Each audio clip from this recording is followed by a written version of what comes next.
வணக்கம் நண்பர்களே. நம்ம வீட்டில் வாரத்திற்கு ஒரு முறையாவது முருங்கைக்காய் சாம்பார் அல்லது குழம்பு சாப்பிடுவோம். ஆனால் இந்த சாதாரண காய்கறியில் நம் உடலுக்கு தேவையான ஏராளமான ஊட்டச்சத்துக்கள் இருப்பது பலருக்கு தெரியாது. சிலர் முருங்கைக்காய் சாப்பிட்டால் எலும்புகள் பலமாகும் என்று சொல்வார்கள். இன்னும் சிலர் சர்க்கரை நோய்க்கு நல்லது, இதயத்தை பாதுகாக்கும், உடலுக்கு சக்தி தரும் என்று கூறுவார்கள். ஆனால் இதில் உண்மை எவ்வளவு, மிகைப்படுத்துதல் எவ்வளவு என்பதை பற்றி பார்ப்போம். இன்றைய வீடியோவில் முருங்கைக்காயின் உண்மையான நன்மைகள், இதில் இருக்கும் ஊட்டச்சத்துக்கள், யார் சாப்பிட வேண்டும், யார் கவனமாக இருக்க வேண்டும், எப்படி சமைத்தால் அதிக சத்துக்கள் கிடைக்கும் என்பதையெல்லாம் அறிவியல் ஆதாரத்துடன் எளிமையாக பார்க்க போகிறோம். அதனால் இந்த வீடியோவை கடைசி வரைக்கும் ஸ்கிப் பண்ணாமல் பாருங்கள். கடைசியில் பலருக்கும் தெரியாத ஒரு முக்கியமான தகவலை கொடுக்க போகிறேன். முருங்கைக்காய் என்றால் என்ன? முருங்கை மரம் இந்தியாவில் பல நூற்றாண்டுகளாக வளர்க்கப்படும் ஒரு பயனுள்ள மரம். இதன் காய், இலை, பூ, விதை என ஒவ்வொரு பகுதியும் பல்வேறு பயன்பாடுகளை கொண்டது. குறிப்பாக முருங்கைக்காயில் உடலுக்கு தேவையான பல முக்கிய ஊட்டச்சத்துக்களும் உள்ளன. இதனால் இதை சமச்சீர் உணவின் பகுதியாக பல குடும்பங்கள் பயன்படுத்தி வருகிறார்கள். முருங்கைக்காயில் இருக்கக்கூடிய சத்துக்கள் என்னென்ன அப்படின்னு பார்த்துக்கிட்டா, 100 கிராம் முருங்கைக்காயில் பொதுவாக காணப்படும் சில முக்கிய சத்துக்கள் அப்படின்னா vitamin C, vitamin A, calcium, potassium, magnesium, இரும்புச்சத்து, நார்ச்சத்துன்னு முருங்கைக்காயின் சத்துக்களை சொல்லிக்கிட்டே போகலாம். இந்த ஊட்டச்சத்துக்கள் உடலின் பல செயல்பாடுகளுக்கு உதவுகின்றன. ஆனால் முருங்கைக்காய் மட்டும் சாப்பிட்டால் எல்லா நோய்களும் குணமாகிவிடும் என்பது உண்மை அல்ல. இப்போது முருங்கைக்காய் நம் உடலுக்கு என்னென்ன நன்மைகளை தருகிறது என்பதை ஒவ்வொன்றாக பார்ப்போம். முதலாவதாக, நோய் எதிர்ப்பு சக்தியை அதிகரிக்க உதவுகிறது. முருங்கைக்காயில் வைட்டமின் சி மற்றும் ஆன்டி ஆக்சிடென்ட்கள் உள்ளன. இவை உடலின் நோய் எதிர்ப்பு அமைப்பு இயல்பாக செயல்பட உதவுகின்றது. இதனால் உடலை ஆரோக்கியமாக வைத்திருக்க உதவக்கூடும். ஆனால் முருங்கைக்காய் மட்டும் சாப்பிட்டால் நோய் வராது என்று சொல்ல முடியாது. சமச்சீர் உணவு, தூக்கம் மற்றும் உடற்பயிற்சியும் மிக அவசியம். இரண்டாவது நன்மை என்னவென்று பார்த்தால், எலும்பு ஆரோக்கியத்திற்கு உதவுகிறது. முருங்கைக்காயில் கால்சியம், பாஸ்பரஸ் போன்ற தாதுக்கள் உள்ளன. இவை எலும்புகளை வலுவாக்க வைத்திருக்க உதவுகிறது. வளரும் குழந்தைகள், பெண்கள் மற்றும் வயதானவர்கள் சமச்சீர் உணவின் ஒரு பகுதியாக முருங்கைக்காயை சேர்த்து கொள்ளலாம். மூன்றாவது நன்மை என்னன்னா, செரிமானத்தை மேம்படுத்த உதவுகிறது. முருங்கைக்காயில் இருக்கும் நார்ச்சத்து உணவு செரிமானத்திற்கு உதவுகிறது. சிலருக்கு மலச்சிக்கல் போன்ற பிரச்சனைகள் குறையவும் உதவக்கூடும். அதே நேரத்தில் போதுமான அளவு தண்ணீர் குடிப்பதும் முக்கியம்.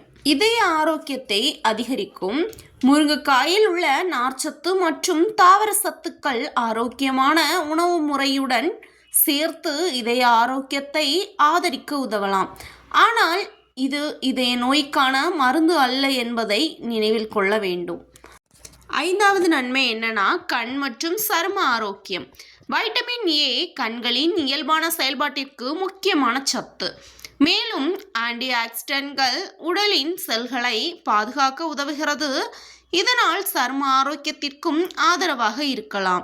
இவ்வளவு நன்மைகள் இருப்பதால் முருங்கைக்காயை உணவில் சேர்ப்பது மிகவும் நல்லது. ஆனால் எல்லோரும் ஒரே அளவில் சாப்பிடலாமா? அதிக அளவு சாப்பிட்டால் என்னவாகும்? நண்பர்களே, இதுவரை முருங்கைக்காயின் நன்மைகளை பார்த்தோம். இப்போது மிகவும் முக்கியமான விஷயத்தை பார்க்க போகிறோம். அனைவரும் முருங்கைக்காயை தினமும் சாப்பிடலாமா என்பதற்கு, அளவோடு சாப்பிட்டால் பெரும்பாலான ஆரோக்கியமானவர்களுக்கு நல்ல உணவாக இருக்கலாம் என்பதுதான் இதற்கான பதில். அதை எப்படி சாப்பிட வேண்டும் என்றால், அதிக நேரம் வேக வைத்தால் சில வைட்டமின்கள் குறையக்கூடும். எனவே தேவையான அளவு மட்டுமே வேக வைத்து சாப்பிடலாம். வாரத்திற்கு எத்தனை முறை சாப்பிடலாம்? பொதுவாக சமச்சீர் உணவின் ஒரு பகுதியாக வாரத்திற்கு 1 முதல் 2 முறை முருங்கைக்காயை சேர்த்து கொள்ளலாம். உங்கள் உணவு பழக்கம் மற்றும் உங்கள் உடல்நிலைக்கு ஏற்ப இதை மாற்றிக்கொள்ளலாம். யார் கவனமாக இருக்க வேண்டும்? சிலருக்கு அதிகமாக சாப்பிட்டால் வயிற்று உப்பசம் அல்லது செரிமான சிரமம் ஏற்படலாம். சர்க்கரை நோய், சிறுநீரக நோய் அல்லது வேறு நீண்டகால உடல்நல பிரச்சனைகளுக்காக மருந்து எடுத்துக்கொண்டிருப்பவர்கள் உணவில் பெரிய மாற்றம் செய்வதற்கு முன் மருத்துவர் அல்லது உணவியல் நிபுணரின் ஆலோசனையை பெறுவது நல்லது. மக்கள் நம்பும் சில தவறான கருத்துக்கள். முருங்கைக்காய் சாப்பிட்டால் எல்லா நோய்களும் குணமாகிவிடும். இது தவறான நம்பிக்கை. முருங்கைக்காய் ஒரு சத்தான காய்கறி தான், ஆனால் அது எந்த நோய்க்கும் தனியான மருந்தல்ல. ஆரோக்கியமான உணவு, உடற்பயிற்சி, போதுமான தூக்கம் மற்றும் மருத்துவரின் ஆலோசனை ஆகியவற்றுடன் சேர்த்துதான் நல்ல உடல் நலத்தை பராமரிக்க முடியும்.